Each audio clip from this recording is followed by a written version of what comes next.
Now, Ukip is gathering for its conference in Birmingham today. I bet most of you didn't know that, but you do now. I did. Not you, Joko. You know everything. What's their biggest achievement, do you think? Coming second in the last elections for the European Parliament, they won 12 seats. They got 12 seats in Strasbourg, or Brussels, depending where it meets. Or is there a big achievement preventing the Conservatives from winning a majority at the last general election? There's a theory that Ukip cost the Tories about 20 seats because the Eurosceptic vote was split. And that's got some people thinking about a ceasefire between the two parties in time for the next election. Our Adam's been investigating. Could Nigel Farage help David Cameron win the next general election? Well, he just might, in places like Hendon. In this part of North London, the Tory MP has a majority over Labour of about 100. But 1,000 people voted for Ukip 2 years ago, so securing those votes could help the Conservatives cling on here. Hendon is also the home of the RAF Museum, the perfect place to explore an idea raised by a Tory big gun, a non-aggression pact between the two parties. I'd like to move to a position where people who vote Ukip and people who vote Conservative at the moment can support the same candidates. Now, precisely what form that takes is obviously going to be decided way above my pay grade. I mean, at one end of the scale are local deals, at the other is a full merger, as happened in Canada, where they'd also had a split of the centre-right with disastrous consequences.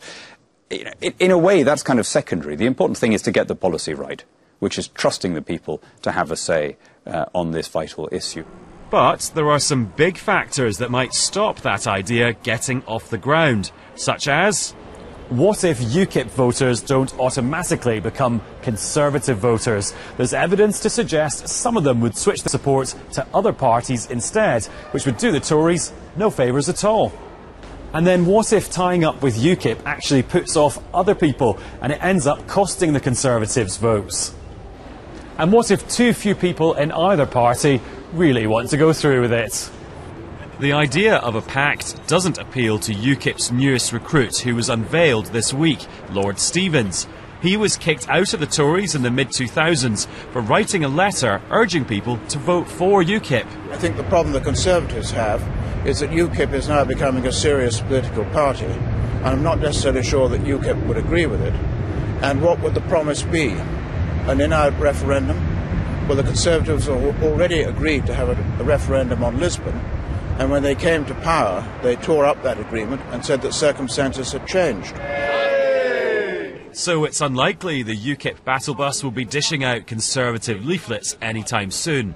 More probable is a repeat of the much less exciting situation from the last general election, where UKIP simply didn't run in seats where the Tory candidate thought broadly along the same lines as Mr Farage. Adam Fleming reporting there. We've been joined by the Deputy Leader of UKIP, Paul Nuttall, and by Katie Hopkins. She's the former apprentice contestant who's announced she's going to stand in the next European elections for a new party called the I Want a Referendum Party. It's not clear what their policy is, but it's called I Want a Referendum Party. Welcome to you both. Toby, I want to come to you first. Is UKIP much of a threat to the Tories at the next general election? I think it remains to be seen, but the prognosis is that UKIP will top the poll in the 2014 parliamentary elections. And if the Conservatives... European parliamentary elections. European parliamentary elections. If the Conservatives are still trailing Labour by between 10 and 15 points at that point, I think Cameron will certainly come under a lot of pressure at the autumn party conference to come to some sort of accommodation. And do you have an idea what, in your view, what that sort of accommodation should be? I think that an electoral pact between the two parties, whereby the Conservatives promise not to oppose UKIP in, say, a dozen constituencies, and UKIP promise not to oppose the Tories in any of the others, I think that's probably unlikely. And in a sense, it's unlikely to happen because UKIP, as a price of making that deal, would insist that Cameron commit the party to an in-out EU referendum in the next Parliament. But if he does that, that'll shoot the UKIP fox anyway to a great extent, so there'll be no need for a pact. Would you be up for an electoral pact with the Conservatives if it was on offer? I think you never say never in politics, and I think it all depends on where we are in 2015. If we come off the back of the European elections, we've won, and we're still polling around double digits, I think the Conservatives will find it very difficult not to come to us and offer us some sort of deal, because it will be clear then that they can't form an outright majority without UKIP support. But at the moment, in the parliamentary elections, not the European, but in the Westminster elections, you're essentially a spoiler. You have a lot of seats in Strasbourg, but you have no seats in Westminster, though you may affect the results for the Tories in some constituencies. I mean, surely if you're to make a breakthrough into Westminster, you need something along the lines that Toby Young's suggesting, where you get a clear run in a certain number of constituencies. Well, that may well be the case, but we have policies out there, Andrew, which appeal to the Conservative Party and their grassroots in particular. We're in favour of grammar schools. We want a fair but firm immigration policy. We say zero tolerance on crime. These all appeal to the grassroots of the Conservative Party. And let's not forget, it's a party which is in trouble because it's halved in membership since Cameron's become the leader. All right. Now, Katie Hopkins. Why don't you just join UKIP? Because I think people are tired of parties that promise a lot and don't deliver. We've been hearing, we're going to give you a referendum and we don't get it. We're going to give you a referendum, we don't get it. Now there might be a pact, now there might be a strategic alliance. We've got the coalition already, now UKIP might join forces. Why not throw the Green Party in there as well? We stand for something very simple, very clear. We demand a referendum, and in the Euro elections there will be a candidate fielded in every region of England, and people can go into that election booth and they can cross where it says we demand a referendum. And we think it's time. It's not the career politicians that tell us what we think, but we think it's time that we let the people decide. But is that your only policy?